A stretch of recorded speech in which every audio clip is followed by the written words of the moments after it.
إن شانئك هو الأبتر صدق الله العظيم. مولاي صل وسلم دائما أبدا على حبيبك خير الخلق كلهم محمد سيد القونين والثقلين محمد سيد القونين والثقلين والفريقين من عرب ومن عجم. مولاي صل وسلم دائما أبدا على حبيبك خير الخلق كلهم. هو الحبيب الذي ترجى شفاعته والحبيب الذي ترجى شفاعته لكل هول من الأحوال مقتحم. مولاي صل وسلم دائما أبدا على حبيبك خير الخلق كلهم. الحمد لله الذي وكفى وسلام على عباده الذين اصطفى وعلى آلك وأصحابك أجمعين.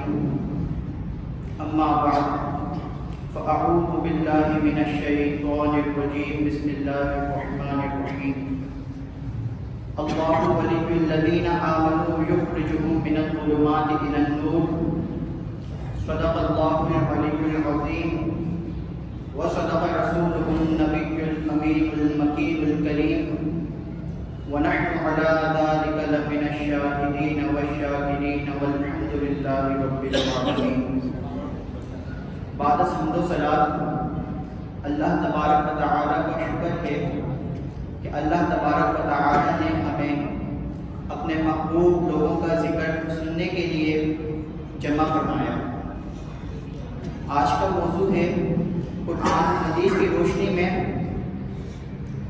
اولیاء کرام کی شان. اللہ تبارک و تعالیٰ قرآن مجید فرقان حمید میں ارشاد فرماتا ہے اللہ ولی الذین آمنوا یخرجہم من الظلمات الی النور. اللہ ایمان والوں کا دوست ہوتا ہے جو ان کو اندھیروں سے نکال کر روشنی کی طرف لاتا ہے. ایک اور جگہ اللہ تبارک و تعالیٰ ارشاد فرماتا ہے ان الذین آمنوا وعملوا الصالحات سیجعل لهم الرحمن ودا. بے شک وہ لوگ جو ایمان لائے اور نیک عمل کیے سیجعل لهم الرحمن ودا، عنقریب اللہ تبارک و تعالی لوگوں کے دلوں میں ان کے لیے محبت پیدا فرما دے گا. اب یہاں پہ اس آیت مبارکہ میں غور کیا جائے تو اللہ پاک فرما رہا ہے ان الذین آمنوا وعملوا الصالحات، وہ لوگ جو ایمان لے آئے اور نیک عمل کیے. اب اس سے یہ بات پتہ چلتی ہے کہ یہ جو خطاب ہو رہا ہے وہ ایمان والوں سے ہو رہا ہے اور خاص طور پہ اللہ کے ولیوں کے بارے میں ارشاد فرمایا جا رہا ہے. تو ان الذین آمنوا وعملوا الصالحات سے پتہ چلا کہ کفر اور ولایت یہ دو چیزیں ایک ساتھ جمع نہیں ہو سکتی. اگر کفر ہوگا تو ولایت ختم ہو جائے گی اور اگر ولایت ہے تو کفر ختم ہو جائے گا. دونوں اکٹھا ایک جگہ جمع نہیں ہو سکتے. آگے فرمایا سیجعل لهم الرحمن ودا کہ عنقریب اللہ تبارک و تعالی لوگوں کے دلوں میں ان کے لیے محبت پیدا فرما دے گا۔ اب حدیث قدسی میں آتا ہے کہ جب اللہ تبارک و تعالیٰ کسی سے محبت فرماتا ہے تو جبریل کو ندا دیتا ہے۔ اب یہاں نقطہ سمجھنے والا ہے کہ ندا کس کو دی جاتی ہے؟ اللہ تبارک و تعالیٰ تو مالک کائنات ہے، ارشاد فرما دیتا ہے، اے جبریل حکم فرما دیتا، بات ہو جاتی۔ اللہ تبارک و تعالیٰ تو قادر مطلق ہے، لیکن اس سے پتہ چلا کہ جب کوئی راز کی بات کی جاتی ہے تو بلایا جاتا ہے، تو پتہ چلا اللہ تبارک و تعالیٰ جبریل امین کو بلا کر کوئی راز کی بات کہنا چاہتے ہیں۔ اللہ پاک ارشاد فرماتا ہے کہ اے جبریل میں فلاں بندے سے محبت کرتا ہوں تو بھی اس سے محبت کر۔ جب جبریل امین یہ سنتے ہیں پھر آسمانی مخلوق کو ندا دیتے ہیں اور کہتے ہیں کہ اے آسمانی مخلوق، اللہ تبارک و تعالیٰ اس طرح بندے سے محبت کرتا ہے، لہٰذا تم سب بھی اس بندے سے محبت کرو۔ اب آپ دیکھیے یہ محبتوں کا ذکر آسمانوں میں چل رہا ہے، اور کس کا چل رہا ہے؟ اللہ کے ولیوں کا جو ابھی زمین پر موجود ہیں۔ ابھی یہ محبت زمین پر اتری نہیں ہے کہ آسمانوں پہ اس کے ذکر چل رہے ہیں۔ اللہ تبارک و تعالیٰ نے آسمانوں میں اپنے ملائکہ سے فرمایا، جب جبریل محبت کرنے لگ جاتے ہیں، پھر آسمان کی مخلوق محبت کرنے لگ جاتی ہے، پھر اس محبت کو زمین پہ اتار دیا جاتا ہے کہ اللہ تبارک و تعالیٰ غوث اعظم سے محبت کرتا ہے، اللہ تبارک و تعالیٰ خواجہ اجمیری سے محبت کرتا ہے، اللہ تبارک و تعالیٰ لاہور والے داتا علی اجمیری سے محبت کرتا ہے۔ ابھی ان کے محبت کے تذکرے آسمان پہ چل رہے ہوتے ہیں کہ وقت آتا ہے کہ ان کی محبت کو زمین پہ اتار دیا جاتا ہے کہ اللہ تبارک و تعالیٰ ان کی محبت کو زمین پہ اتار کر اپنے بندوں کے دلوں میں پیدا فرما دیتا ہے، پھر لوگ بھی اس سے محبت کرنا شروع کر دیتے ہیں۔ اب آپ دیکھتے ہیں کہ آج خواجہ غریب نواز کا عرس قریب ہے، ایام چل رہے ہیں، تو کافی 800 سال کا عرصہ گزر جانے کے بعد بھی اللہ نے اپنے ولیوں کی محبت لوگوں کے دلوں میں زندہ کی ہوئی ہے کہ آج بھی لوگ کسی کو بھولتے نہیں ہیں۔ اپنے ولیوں کو اللہ تبارک و تعالیٰ جانتا ہے کہ کیسے یاد رکھوایا جاتا ہے۔ پھر ایک اور جگہ اللہ تبارک و تعالیٰ قرآن مجید فرقان حمید میں ارشاد فرماتا ہے، الا ان اولیاء اللہ لا خوف علیہم ولا هم یحزنون، خبردار سن لو، بے شک اللہ کے ولیوں کو نہ کوئی خوف ہے اور نہ کوئی غم۔ اب دیکھیں بات ہو رہی ہے اولیاء کرام کی، الا ان اولیاء اللہ لا خوف، کہ نہیں ہے کوئی خوف انہیں۔ اب دیکھیے غور کریے، خوف جو ہوتا ہے وہ مستقبل کا ہوتا ہے، تو مستقبل میں جو بھی روز قیامت کے معاملات ہوں گے اللہ کے ولیوں کو ان کا خوف نہیں ہے۔ کیوں؟ کیونکہ ان کے لیے تو نور کے ممبر سجائے جائیں گے جس پہ وہ جلوہ افروز ہوں گے۔ پھر آگے فرمایا لا خوف علیہم ولا هم یحزنون، کہ نہ وہ غمگین ہوں گے۔ اب غم کس چیز کا ہوتا ہے؟ غم ہوتا ہے ماضی کا، ماضی قریب کا یا ماضی بعید کا یا حال کا۔ تو اس سے پتہ چلا کہ اولیاء کرام کو ماضی کا اور حال کا بھی کوئی غم نہیں ہے۔ الا ان اولیاء اللہ لا خوف علیہم ولا هم یحزنون، اور پھر ان کی شان آگے بیان کی، یہ کون ہوں گے؟ نشانیں بتائیں، الذین آمنوا وکانوا یتقون، یہ وہ لوگ ہوں گے جو ایمان لائے اور پرہیزگاری کرتے تھے۔ اس کے بعد حدیث قدسی میں آتا ہے، حدیث قدسی یعنی جو اللہ تبارک و تعالیٰ ارشاد فرماتا ہے کہ من عاد لی ولیا فقد آذنتہ بالحرب، میرے کسی ولی کو جو کوئی تکلیف دیتا ہے، یہ نقطہ سننے والا ہے کہ اللہ تبارک و تعالیٰ کے ولی کو جو کوئی تکلیف دیتا ہے اللہ تبارک و تعالیٰ اس کے خلاف اعلان جنگ کرتا ہے۔ اللہ اکبر۔ اللہ تبارک و تعالیٰ مالک کائنات جس کے بارے میں فرما رہا ہے وہ ولی ہے، اور جس کے خلاف اعلان جنگ کر رہا ہے اس کا کیا ہوگا؟ دنیا بھی تباہ اور آخرت بھی تباہ۔ اب جو ایک ادنا سے ولی کے بارے میں عداوت رکھے، بغض رکھے، تو اللہ اس سے اعلان جنگ کرتا ہے۔ اور جو اولیاء کے سردار سے بغض رکھے گا اس کا عالم کیا ہوگا؟ اور اولیاء کرام کی شان یہ ہے کہ یہ جس بات پر قسم کھا لیں اللہ تبارک و تعالیٰ ان کی قسم کو پورا فرما دیتا ہے. اور یہ وہ لوگ ہیں کہ بات کرتے ہیں تو اللہ کی بات کرتے ہیں، بات سنتے ہیں تو اللہ کی بات سنتے ہیں، آنکھوں سے دیکھتے ہیں تو اللہ کی قدرت دیکھتے ہیں. یعنی ہر طریقے سے دیکھیں تو اللہ کا ولی اللہ تبارک و تعالیٰ اور اس کی رسول کی رضا میں گم رہتا ہے اور اسی میں اپنی زندگیاں گزار دیتے ہیں.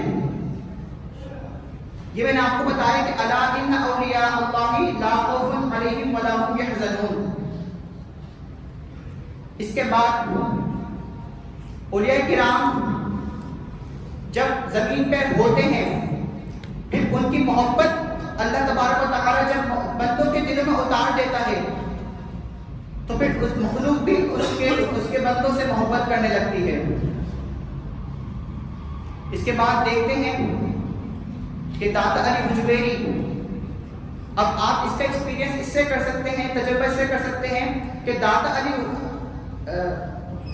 خواجہ اجمیری کو گزرے ہوئے پردہ وصال ظاہری فرمائے ہوئے 800 سال سے زیادہ کا عرصہ گزر چکا ہے، اور خواجہ اجمیری کس کے در پہ چلہ کاٹنے جا رہے ہیں؟ داتا علی حجویری کے.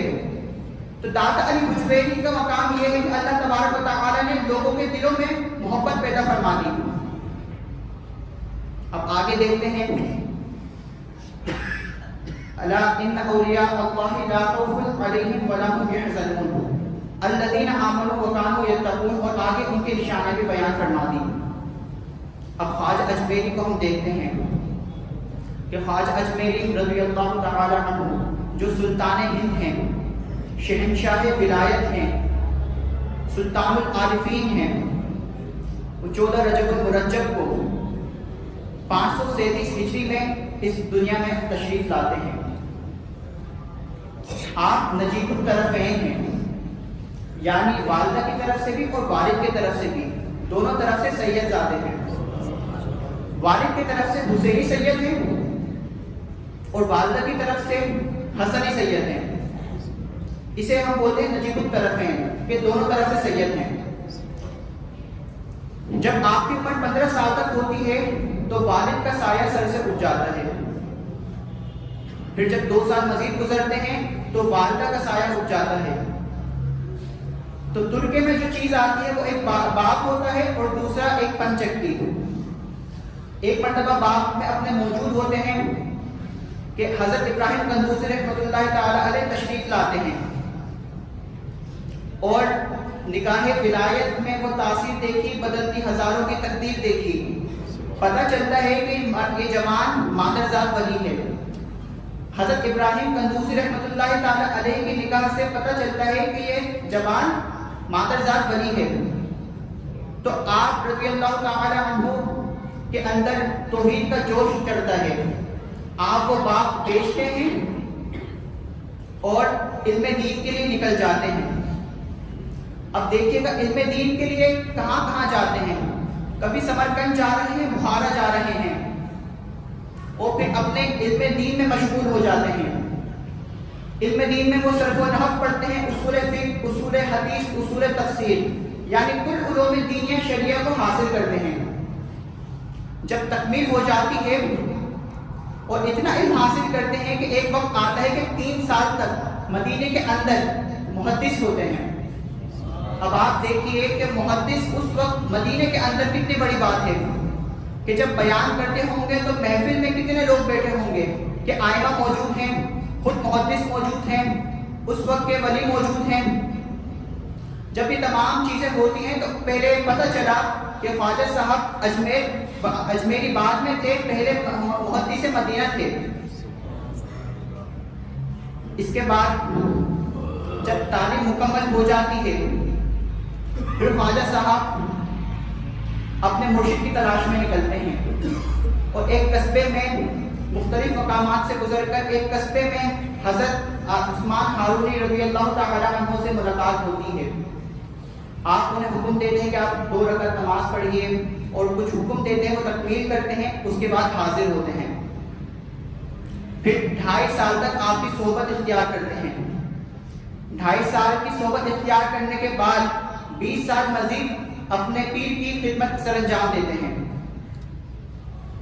جب یہ ہو جاتا ہے 52 سال کی عمر تک پہنچتے ہیں تو پھر شیخ عثمان ہارونی رضی اللہ تعالی عنہ آپ کو بلا طلب خرقہ خلافت عطا فرماتے ہیں۔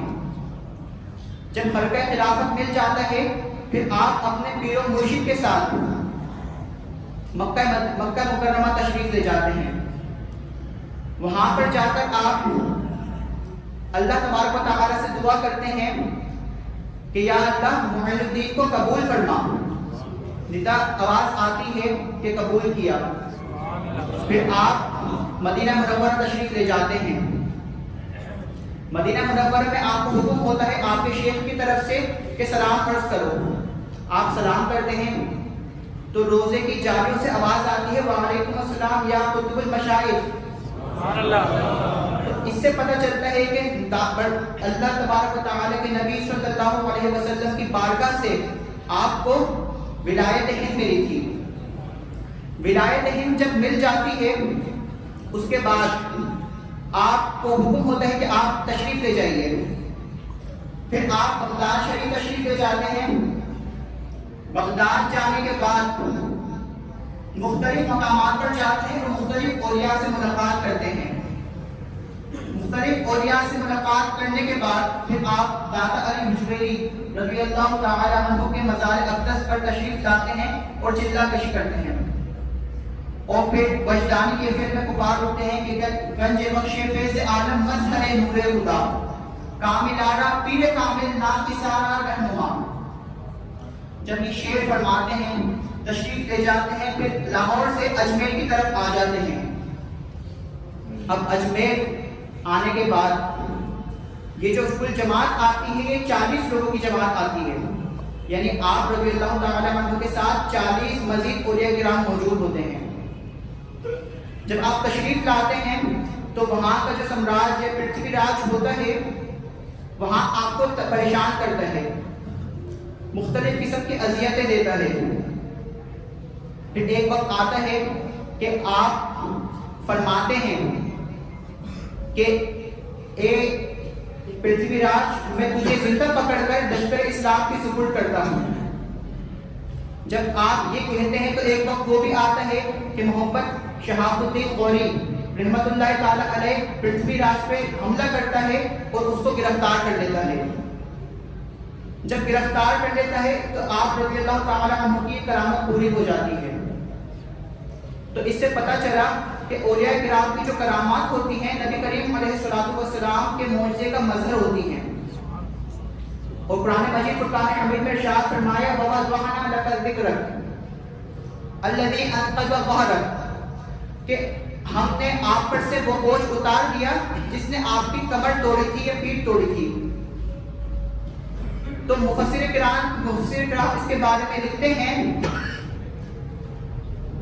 کہ اللہ کے نبی صلی اللہ علیہ وسلم کو اس بات کا غم ہوتا تھا، قلب اطہر پہ بوجھ محسوس ہوتا تھا کہ وصال ظاہری کے بعد اس دین کی تبلیغ کون کرے گا۔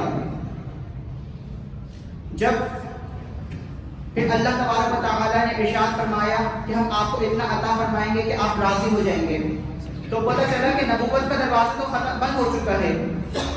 نبی کریم علیہ الصلوۃ والسلام کے بعد کوئی نبی تشریف نہیں لائے گا۔ تو پھر اس کا حل یہ ہوا کہ اللہ تبارک و تعالیٰ نے اس امت میں اولیاء کرام اور علماء کرام کو پیدا فرمایا۔ علماء کرام کی ذمہ داری ہے کہ وہ ظاہری طور پر اصلاح کریں، اور اولیاء کرام کی ذمہ داری ہے کہ وہ باطنی طور پر اصلاح کریں۔